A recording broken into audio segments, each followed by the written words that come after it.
Fala galera do Futebol Subversivo, dando sequência ao nosso debate sobre o módulo 2 do Campeonato Mineiro. Hoje eu vou bater um papo aqui com a referência da imprensa esportiva de Juiz de Fora, o Bruno Ribeiro, do Globoesporte.com, ge.com, que vai trazer como que tá aí as perspectivas dos clubes da cidade, o Tupi e o Tupinambás. Já adianto aqui, Bruno, que parece que estão em momentos um pouquinho diferentes em termos de preparação. O Baeta aí, apelido carinhoso do Tupinambás, já está com um elenco mais consolidado, já apresentou ali de defesa a atacante com um certo marketing, né, nas redes sociais. Enquanto isso, o Tupi vivendo um turbilhão aí, com algumas denúncias nas categorias de base, perdendo treinador, perdendo jogadores, alguns dias da estreia do módulo 2. Tudo jóia, Léo? Pô, um prazer estar aqui contigo, com a galera do Futebol Subversivo. Cara, basicamente são momentos diferentes, né, de fato, mas eu não sei se também existe uma distância tão grande. Falando um pouco da preparação, né, Léo, você fez um preâmbulo legal aí. O Tupinambás teve mais tempo de preparação, teve mais tempo para se planejar, estava com o técnico definido há mais tempo. De certa forma, o Gustavo Brancão já estava anunciado desde o meio do Mineiro, e aí, de certa forma, ele foi emprestado para o Atlético de São João del Rei demitiu o Cícero Júnior, Baeta emprestou o Brancão para o time de São João del Rei e ele acabou retornando. E o clube, a diretoria, tem planejado com maior tranquilidade a disputa desse módulo 2 do Mineiro. O Tupi, em contrapartida, além de ter se apresentado basicamente com um mês faltando para o início, para a estreia da competição, até com menos tempo, inclusive, teve esses vários problemas no meio da preparação. Além da preparação curta, teve a saída do Anderson Florentino, a saída do seu investidor, que era o Flávio Tavares, de 9 a 10 jogadores com mais cancha que deixaram o clube, fora as denúncias, né, das categorias de base, da venda de profissionalização. A gente também não pode perder de vista que essa denúncia veio à tona, denúncia muito forte, denúncias fortes, que inclusive estão sendo investigadas pela Polícia Civil. Então, de fato, o Tupinambás aparenta ter mais tranquilidade para trabalhar.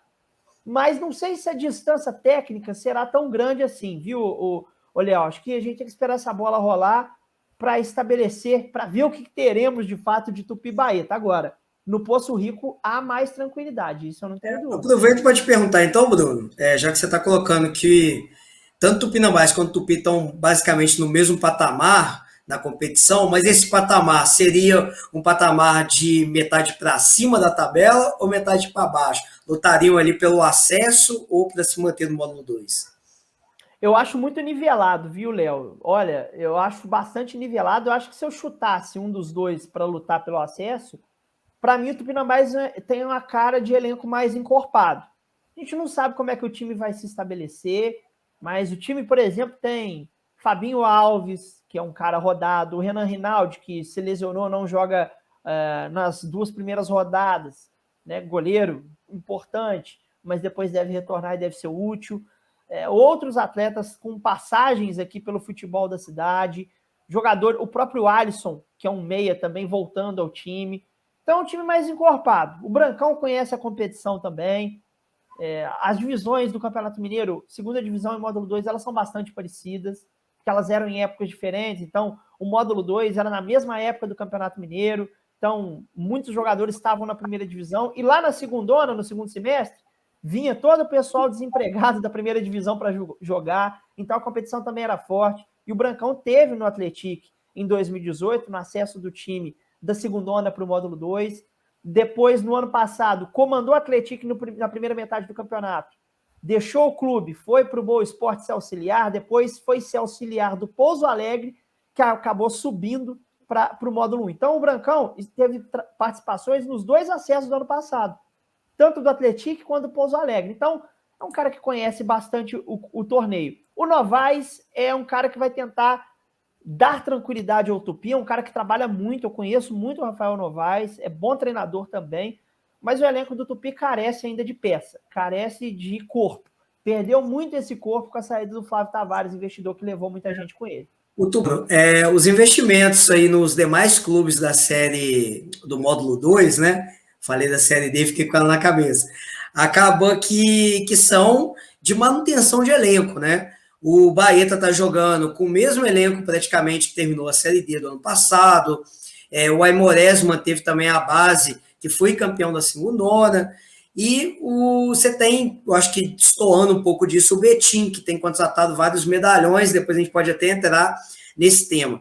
Mas o Tupi me preocupa, porque o Tupi tá tendo uma recorrência, né, já há 2 ou 3 anos, de terceirização praticamente do seu futebol. Isso acaba gerando uma mudança, né, de elenco muito grande e também tira do Tupi a possibilidade de fazer caixa, né, revelando jogadores. Lembrando que o Tupinambás teve toda a oportunidade de voltar ao futebol profissional pela venda do Danilo.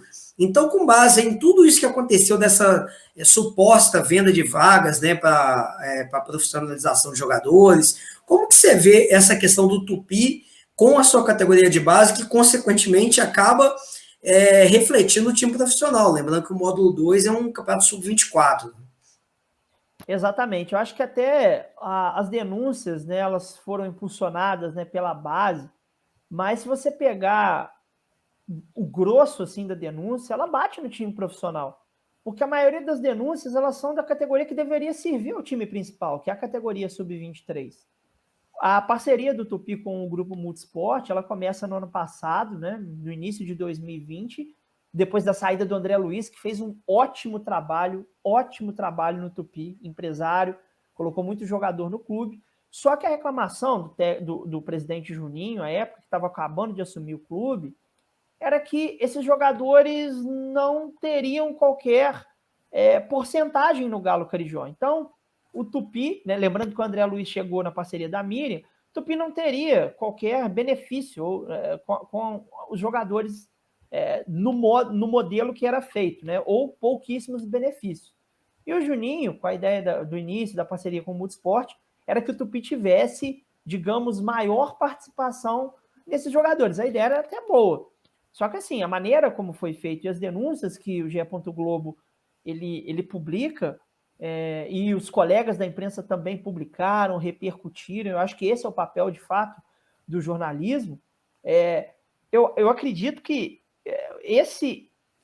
essa pegada inicial ela se perdeu muito, porque as denúncias, né, da categoria de base dão conta, de certa forma, de uma tendência de arrecadação financeira e não da busca pela formação do atleta, seja a formação educativa, social ou a formação de deixar um jogador disponível para o time principal, né? Sim.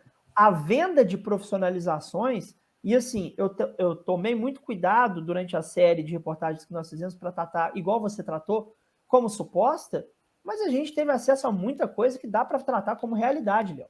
De você oferecer uma vaga, uma capacidade de estabelecimento de vínculo profissional através de um pagamento de dinheiro. 2.500, 3.000, 3.500, 4.000, até 5.000 reais nós ouvimos.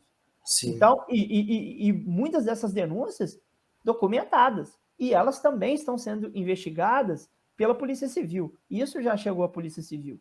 Então, de certa forma, tudo isso prejudica essa questão referente ao Tupi. Eu até conversei hoje, né, bati um papo, né, com o Renan Amorim, atacante, né, que vai enfrentar o Ipatinga, foi importante no ano passado, e ele disse que o grupo está, de certa forma, blindado, né, que o Rafael Novaes está tentando tirar esse extracampo do clube, e eu acho bacana que o elenco pense assim. Mas, assim, eles perderam um treinador, perderam 10 jogadores que, com certeza, iam ajudar o time na disputa do módulo 2, e tudo isso é um turbilhão que dificulta muito o início do Tupi no campeonato. Pode ir bem, pode superar o Baeta nesse início, pode emplacar 2, 3 vitórias, brigar por classificação, ter o acesso? Pode, mas assim, não é algo, de certa forma, que deixa o torcedor tranquilo nesse momento. O torcedor está mais igual você, receoso, preocupado com uma nova possível luta contra rebaixamento, que não é o lugar do Tupi, né, cara? Pois é, ô Bruno, a gente como torcedor, né, do futebol de Juiz de Fora, a gente queria ver novamente o Tutu na primeira divisão, torce pelo acesso dos dois. Mas diante desse cenário, aí, pensando com racionalidade, de repente um acesso do Tupi hoje pode ser ruim para o próprio clube, porque acabar maquiando uma situação, né? E independente se essas denúncias vão se comprovar ou não, já estão sendo investigadas, algo de errado com certeza tem, não é natural um clube estar na Série B do Campeonato Brasileiro e 5 anos depois está na Série B do Campeonato Mineiro, né? É uma queda muito vertiginosa que tem que ser repensada a própria estrutura de gestão do Tupi, né? Eu sei que passamos aí por 2 ou 3 gestões, se não me engano, nisso, mas as práticas continuam as mesmas, né, de fazer futebol hoje dentro do Tupi. E o Tupinambás estava vindo tendo uma toada bacana e acabou, de certa forma, parece que copiando os próprios erros do Tupi quando cai no ano passado. Enfim, deixando essa questão... Não, deixando não. Quero te fazer uma pergunta, Bruno. Você falou que está na Polícia Civil, está sendo feita a investigação no âmbito, né, das pessoas envolvidas. Mas o que o clube pode sofrer de punição caso comprovada essas denúncias por parte da CBF ou da Federação Mineira? Então, Léo, a grande questão é que aí que são elas, né? Porque a Polícia Civil está fazendo o trabalho dela, digamos, de investigação criminal, para ver quem indicia, né? Quem são os culpados, apurar responsabilidades. E nisso, né? A gente até trouxe numa reportagem recente, depois da instauração do inquérito, que o presidente Juninho seria um dos ouvidos. Por quê? Obviamente que a maioria das denúncias, elas tratam sobre o grupo Multisport e pessoas ligadas à base do clube. No caso, o Thiago Ferreira Conte, né, que é o diretor do grupo Multisport, e também o Luiz Firmiano, ex-goleiro do Tupi, né, a gente se lembra dele, teve passagem pelo clube, e supervisor da base. A grande questão primeiro, o Thiago não é só do grupo Multisport, ele foi empossado pelo presidente Juninho como vice-presidente financeiro, cargo ocupado anteriormente, por exemplo, pelo Clóvis Santos, né, em outras administrações, né, para o torcedor ligar o nome à pessoa, o nome ao cargo, digamos assim. Então, de certa forma, querendo ou não, mesmo que a culpa seja só do Multisport, por exemplo, o cara é diretor do Tupi, é vice-presidente do Tupi também hoje. Então, isso já envolve o clube. E uma outra coisa, as categorias de base geridas pelo Multisport, eles têm a chancela do Tupi. O cara quer vestir a camisa é do Tupi. Entende? Então, só isso já liga o clube à situação. E o que está sendo apurado, até a delegada Ione Barbosa está no caso, é que é uma eventual responsabilidade do clube por ter contratado essa terceirizada. O clube que contratou, certo? Mas, Bruno, na verdade, o que eu estava querendo saber, assim, existe alguma possibilidade de punição, de repente, de rebaixamento ou de suspensão de competições oficiais por parte da Confederação Brasileira de Futebol? Olha, isso aí depende, né, obviamente, do indiciamento, né, pelo Superior Tribunal de Justiça Desportiva. Eu acho que tudo isso virá a partir do que for apurado em termos criminais e de indiciamento, mas existe possibilidade de multas, né, o que para o Tupi também é horrível, né? Multas aos envolvidos e ao clube. Existe essa possibilidade por conta de constrangimentos, né, da questão de formação de atleta, estabelecida tanto pela Lei Pelé quanto pelo CBJD, né, que é o Código Brasileiro de Justiça Desportiva. Então, é muita questão de multa e de suspensão dos envolvidos do futebol. Então, a gente já leu alguns artigos a respeito, mas isso depende. Inclusive, até troquei ideia extraoficialmente com algumas pessoas ligadas, juristas mesmo, futebol, experientes, que dizem que depende muito do enquadramento, né? Então, tem muita coisa que pode ser, né? Pode desdobrar em várias situações, né? Exatamente, porque aí depende. A questão vai ser na pessoa física, o enquadramento vai ser na pessoa física, vai ser na pessoa jurídica, vai ser no Tupi enquanto clube, vai ser no envolvimento do presidente na venda de profissionalização, eventualmente, entende? Sim. Vai ser o clube fica isento de responsabilidade, tendo em vista que o serviço da base era terceirizado. Então, tudo depende do enquadramento por parte do Superior Tribunal de Justiça Desportiva, que é quem julga esse tipo de situação. E é muito amplo o tema. As denúncias são muito amplas. Muito. Eu pergunto isso porque os agentes têm que ser credenciados pela CBF, o clube é um clube profissional, né? Eu não posso falar que eu sou um jogador de futebol e sou profissional se eu não tiver um clube, né? Eu não posso me auto-intitular profissional, tenho que me federalizar por um clube profissional. Por isso que é a dúvida. Vamos acompanhando e tomara, né? Tomara mesmo que tenha ficado mesmo só em algumas pessoas, porque o que o Tupi tem passado nos últimos tempos é lastimável. Eu falo aqui direto, né? Eu sou de fora, estou morando em Belo Horizonte, e o respeito que a marca Tupi tem fora de fora é muito grande.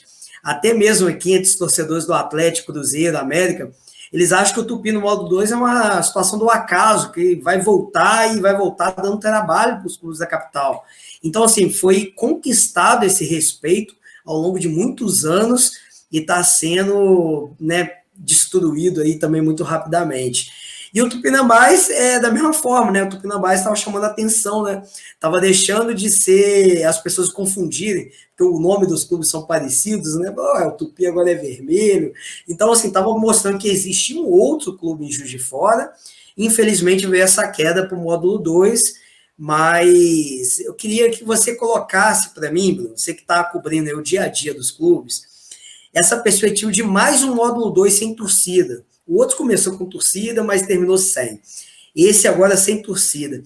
Os clubes indicaram o Helenão, o estádio municipal, para mandar seus jogos. Mas existe alguma possibilidade, tanto de Tupinambás como Tupi, de jogar nos seus próprios estádios?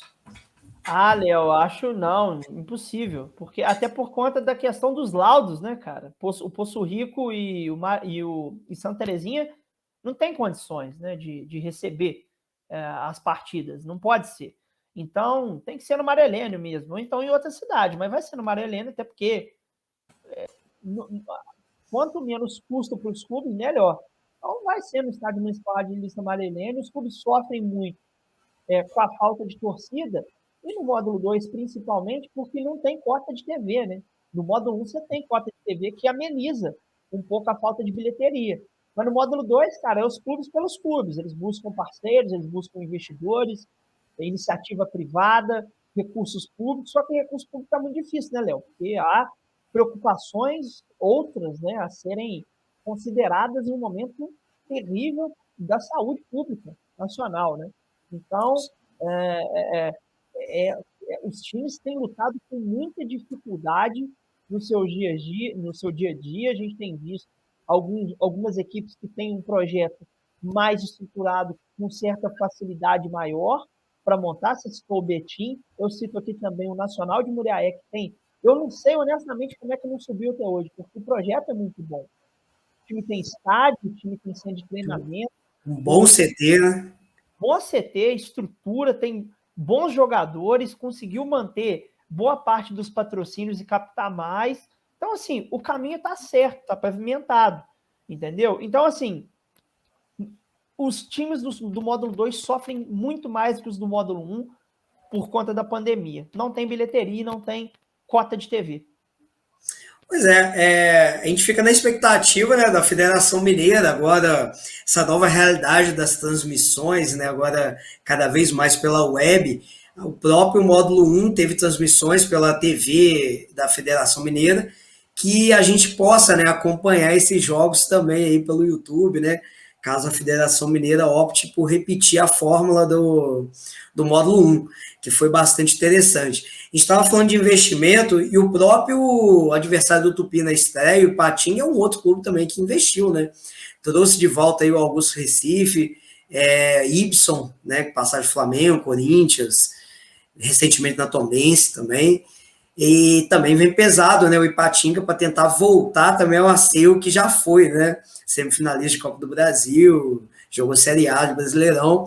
Então vai ser um módulo 2, assim, bem interessante, muitos clubes tradicionais, os dois democratas, temos aí também a gente falou aqui o clube da capital, né, o Betim, que também com um projeto ambicioso aí de jogar o módulo 1, Vila Nova, tradicional, também aqui em Nova Lima. Então, assim, vai ser um módulo 2 bem atrativo para o torcedor.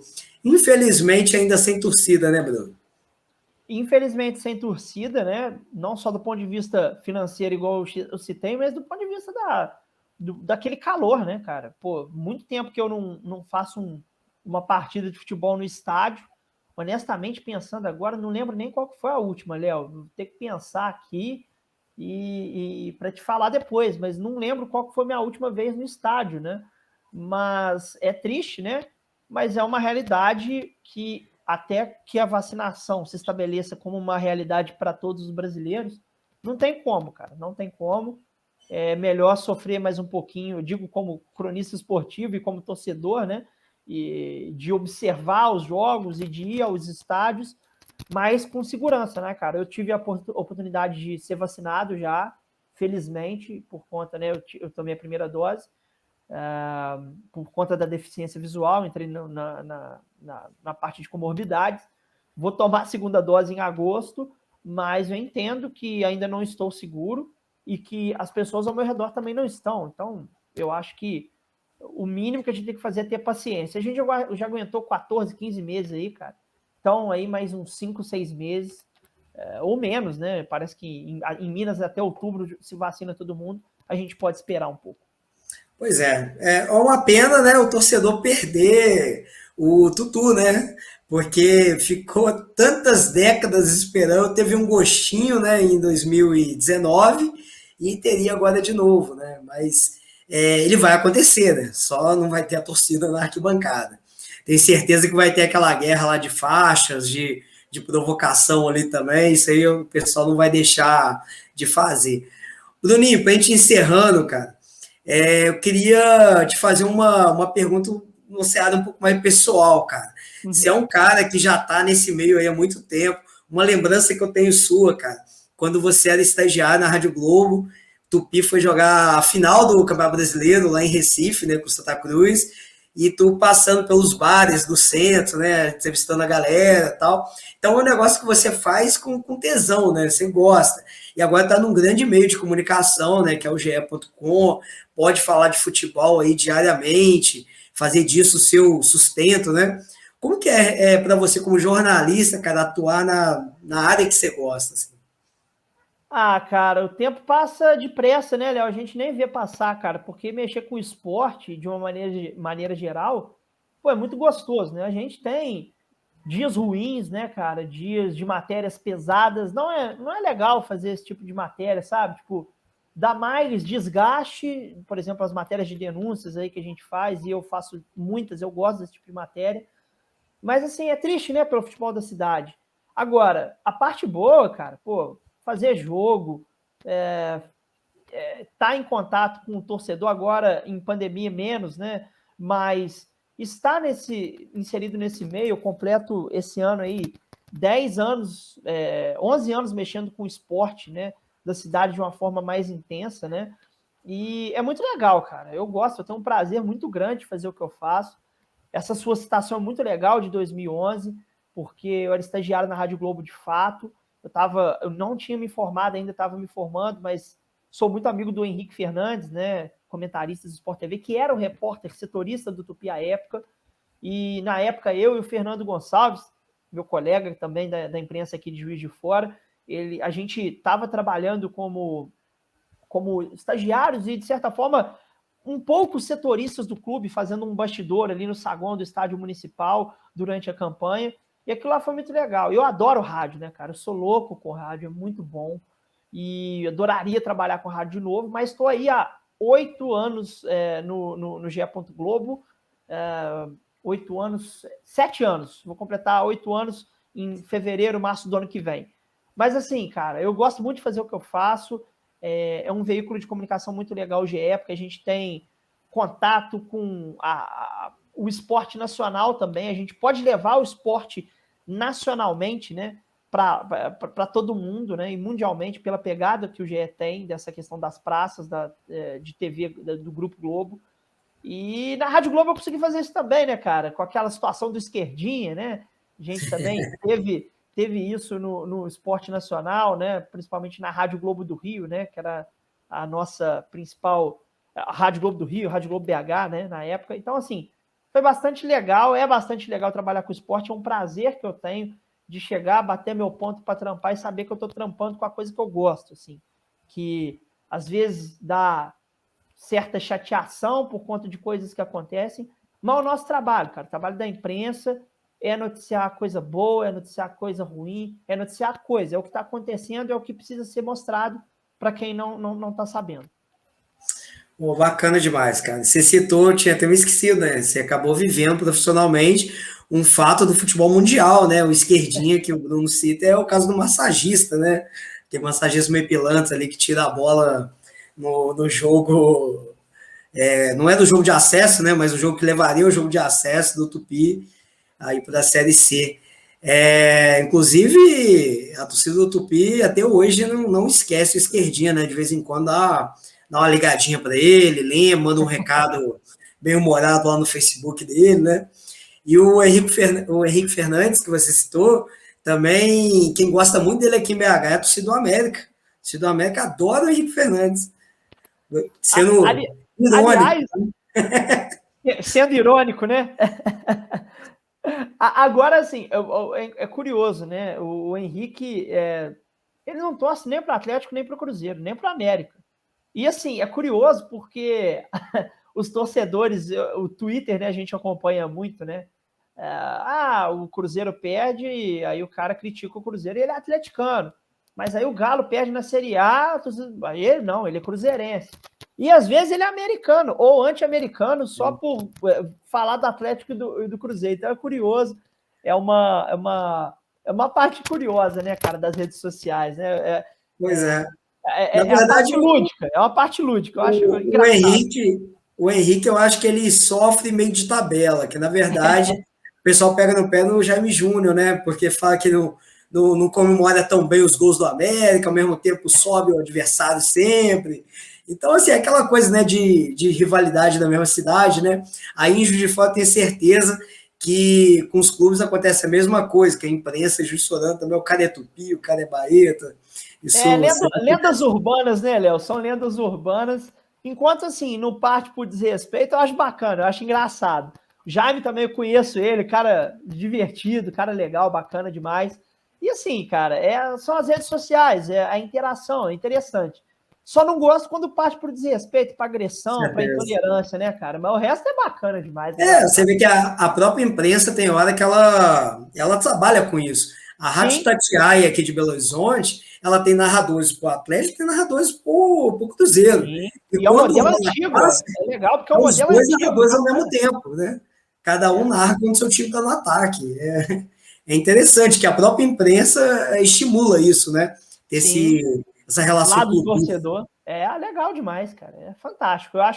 Eu acho que é a compreensão do tempo que vivemos, não no caso da Itatiaia, que a Itatiaia ajudou, inclusive, a estabelecer esse modelo. Aqui em Minas é assim há muito tempo, né, cara? Época do Alberto Rodrigues com o Cruzeiro, do Willy Gonzer com o Galo.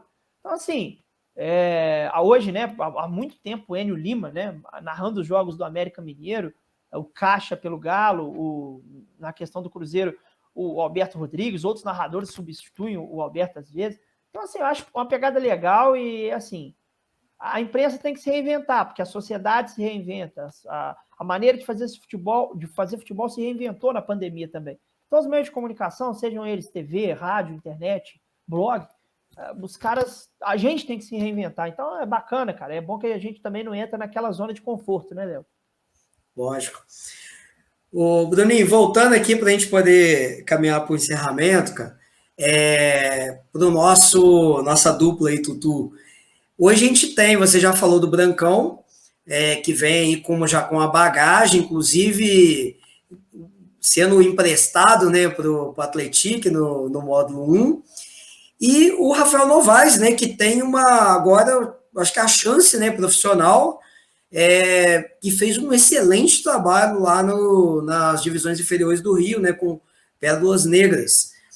Pode ser também interessante, né, esse elenco meio desconhecido do Tupi na mão do Rafael Novaes. De repente não daria tão certo na mão de um treinador ali que já está acostumado a trabalhar com jogador mais cascudo.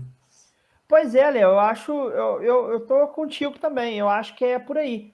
O Novaes, ele é um treinador muito dedicado, conheço ele desde da época do Esporte Clube Juiz de Fora, eu trabalhei na assessoria do esporte um tempo, né, como estagiário também, aprendi muito lá, né, questão interna de clube, naquela época de 2010, 2011, que o time de 2009, 2010, que o time jogou a segunda divisão, tentou voltar para o profissional, né, depois acabou parando novamente, mas o Novaes, conheci ele lá, ele é da cidade, depois ficou muito tempo no Haiti, ajudou a montar o projeto, a desenvolver o projeto no Haiti, depois teve houve a chegada desse projeto no Rio de Janeiro, ele fez um bom trabalho lá, tem passagem também no Atlético Paranaense. O Novaes é um cara, assim, dedicado e é de Juiz de Fora, né, cara? Então ele entrou com muita vontade de trabalhar.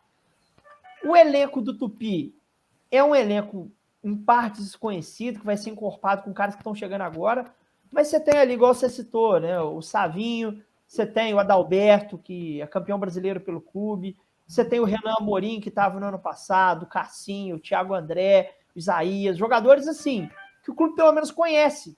Então, e que conhecem também. E que conhece o clube também, né? Conhece o clube e que conhece o campeonato. Entendem o que é jogar em Minas Gerais em divisões tanto inferiores quanto na primeira divisão também, no caso do Adalberto. Então, eu acho que é possível que o Novaes encaixe esse time e que não seja um sofrimento danado para o Tupi nesse módulo 2. Né? Eu acho que o Tupi não é um dos favoritos do acesso. Não é. Está longe disso. O Tupinambás não sei se é favorito ao acesso. Talvez um postulante. Porque está muito nivelado, sabe, Léo? Mas eu acho que o Tupinambás começa na frente por conta desse elenco um pouco mais encorpado e pelo Brancão já conhecer a competição. Mas aí, filho, a partir de sábado é bola rolando. Aí a tabela começa a contar. Aí o ponto começou 0-0, você já tem um ponto na tabela, você mete um gol, você tá com 3 pontos, você toma uma virada, você tem 0. Então tudo muda muito rápido. E lembrando que não é uma competição de pontos corridos, né? Depois você tem a segunda fase, que de repente um clube que lidera de ponta a ponta na primeira fase pode cair, né, no confronto direto ali. Ou então acontecer algo que aconteceu com o Tupinambás, né? Que fez o gol do acesso aos 48 do segundo tempo contra o Guarani. Então, coisas do futebol e é por isso que a gente gosta, né, Bruno? Até na verdade, né, foi contra o América de Teófilo Otoni, o acesso, o América, isso. E perdeu a final para o Guarani. O Guarani já havia subido. O Guarani subiu também, é verdade. Exatamente. Agora, é isso. E a gente lembra que o formato está diferente em relação à subida do Baeta, né? Quando o Baeta subiu, havia semifinais, né? Hoje existe quadrangular, né, final. E no ano passado, a gente lembra, foi um quadrangular final. O Pouso Alegre, ele foi primeiro da primeira fase e foi campeão, né? Fez valer a sua boa primeira fase. Mas o Betim teve uma excelente campanha na primeira fase. E na segunda fase foi mal. E acabou o Atlético se aproveitando e ficou em segundo no quadrangular, né? Então, é uma expectativa interessante para o módulo 2 do Mineiro. Acho que vai ser uma competição muito nivelada. E a gente fica na expectativa dos clubes da zona... O GE, né? GE é a Zona da Mata e Centro-Oeste. Então, nós temos 6 dos 12 clubes na nossa cobertura. Tupi, Tupinambás, Nacional de Muriaé, Aimorés, Guarani de Divinópolis e Serranense. Os 2 também são nossos. Então é muito trabalho, Léo. Então nós vamos ter muita coisa para apurar e para escrever nesse módulo 2. E não é possível que nenhumzinho deles vai subir. Não é possível, vai ser muito pé frio, né, cara? Foi na verdade, meu último jogo na arquibancada, antes da pandemia, foi lá em Nova Serrana, no empate do Tupi. Eu era o único torcedor do Tupi lá. Com a bandeira, enfim, mas foi a lembrança que eu tenho de arquibancada, esse. O último jogo com torcida que eu estive foi o Tupi, lá em Nova Serrana, que é relativamente perto aqui de BH. Bruno, muito obrigado aí pelo bate-papo, cara. E fica o convite, Bruno. Se você não conhece ainda, ou quem está assistindo, se inscreve lá, youtube.com/futebol subversivo. É conteúdo aí de futebol raiz, é conteúdo aqui de entrevista. Tem um top 5 também, Bruninho, legal, cara. Outro dia a gente subiu um vídeo das 5 maiores tretas do futebol sul-americano. Então teve aquela voadora do Romário. Então a gente vai brincando ali também com essa ferramenta democrática, né? que é a internet, que é o YouTube, e falando de futebol aí de maneira sem pretensão nenhuma, profissional da área são vocês, a gente é só o entusiasta aí que quer falar de futebol, para quem gosta de futebol também. Oi, Jung, eu agradeço demais pelo convite, cara. Mando um abraço para a galera que acompanha o canal. Eu tenho acompanhei também as discussões das finais do Campeonato Mineiro. Eu acho divertido, né, acompanhar esse tipo de debate com uma galera, com torcedores, com pessoas que gostam dos clubes de fato, né, não só com os jornalistas, ao tempo do jornalista e ao tempo do torcedor. Eu acho isso muito bacana e as redes sociais proporcionam isso. Eu te parabenizo demais pelo trabalho, principalmente por essa pegada também de clubes do interior, não esquecendo as raízes, a terrinha, né? E eu acho muito legal, porque o futebol do interior, ele é muito rico, ele só precisa ser adequado a uma nova realidade do futebol, da televisão, das novas redes, essa questão do Campeonato Mineiro que você citou da federação, muito bacana mesmo, eles terem transmitido os jogos do interior, todos os jogos do interior foram transmitidos, os jogos que não eram no Premier foram da plataforma da federação, e eu acho que é um caminho sem volta, Léo, e eu acho que só tem a crescer o futebol do interior, isso endossa a importância. Você imagina que legal, com torcedores no estádio, as transmissões acontecendo, as pessoas vendo os jogos nos estádios de futebol, com bons públicos. Eu acho que tem que ser trabalhado isso, eu acho que é um caminho sem volta. Eu te parabenizo demais e desejo sorte nessa sequência e estou à disposição de vocês aí. Valeu, Bruninho, muito obrigado. E até a próxima Resenha Subversiva.